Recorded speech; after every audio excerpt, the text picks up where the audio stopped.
Eder. Mech. Pallister. Ciao Eder. Come da titolo siamo oggi a percorrere gli stessi passi fatti da Lily, quel 14 dicembre.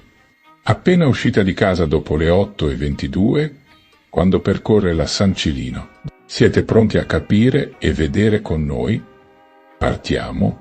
Come vedete, Eder, ti prego, mostra la catena delle foto in video. Arrivata a passare Piazzale Gioberti, lei continua verso la San Cilino e la inizia a percorrere fino ad arrivare come unica via verso i carabinieri.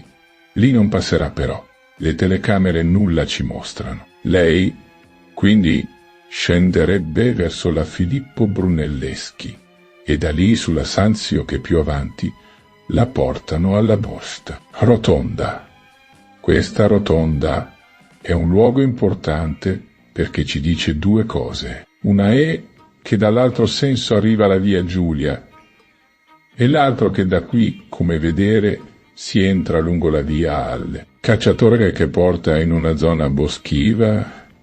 Qui sono state sentite delle urla quella mattina dopo le 9. Ricordiamo che sulla via Giulia era presente l'auto di Sebastiano con dentro il terzo ignoto. Mettendo questi dati insieme viene da sé la possibilità che una volta sentito che Lily uscisse ben si è capito dove intercettarla.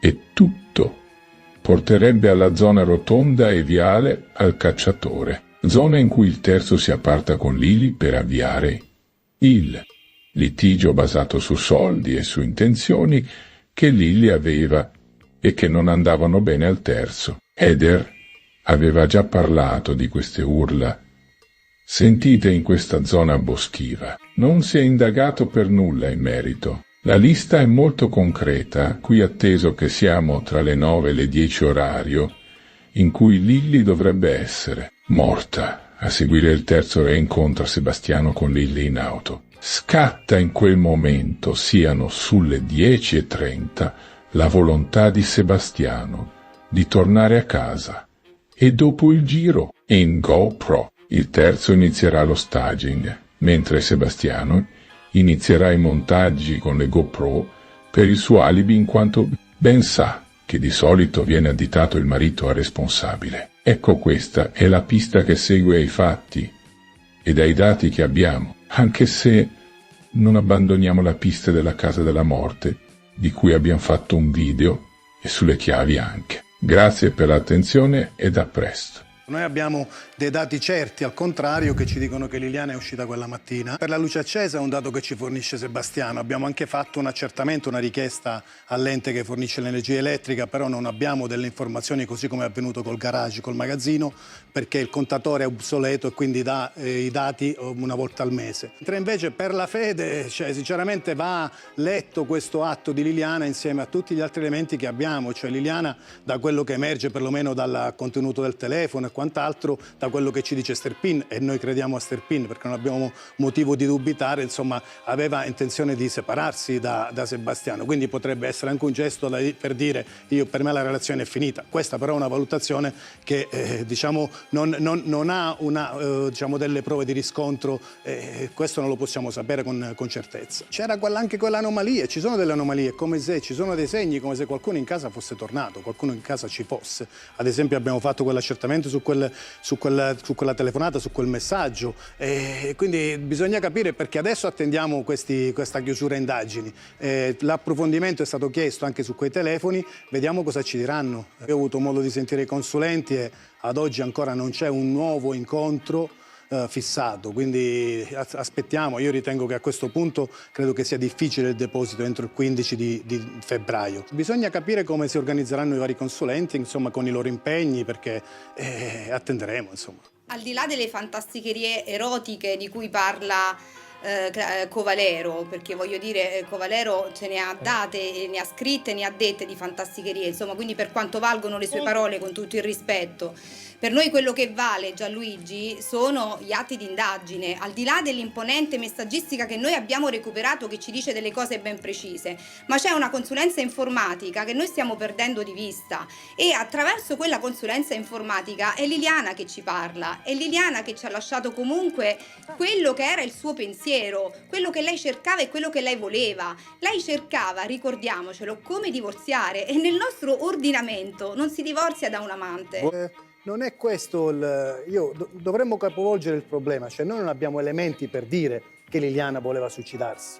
Non credo che questo sia motivo. Io ritengo che da quello che c'è negli atti, non perché stiamo fantasticando, che Liliana aveva intenzione di interrompere il rapporto, il matrimonio con Sebastiano. Poi quello che avrebbe fatto o non avrebbe fatto, non lo so. Sicuramente stavano ponendo in essere le basi per fare quello che hanno sempre desiderato. Omicidio nella provincia di Bari. Il corpo senza vita di un uomo di 43 anni è stato trovato all'interno di un'automobile in una zona rurale tra Cassano delle Murge e Sant'Eramo in Colle.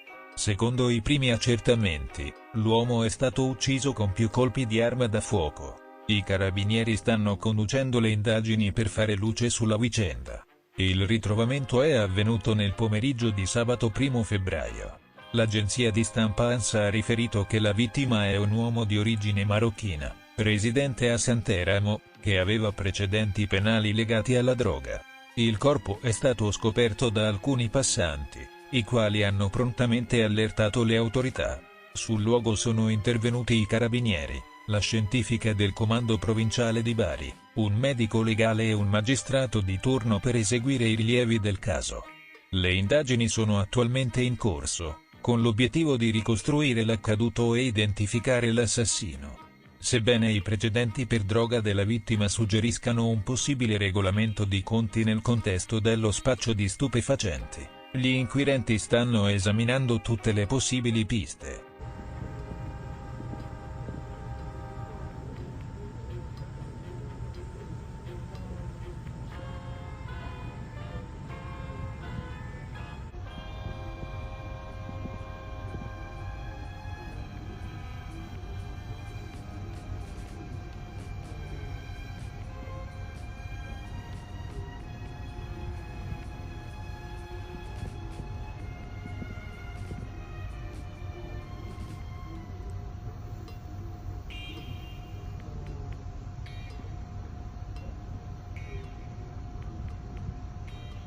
Ehi, non dimenticare di iscriverti a questo canale.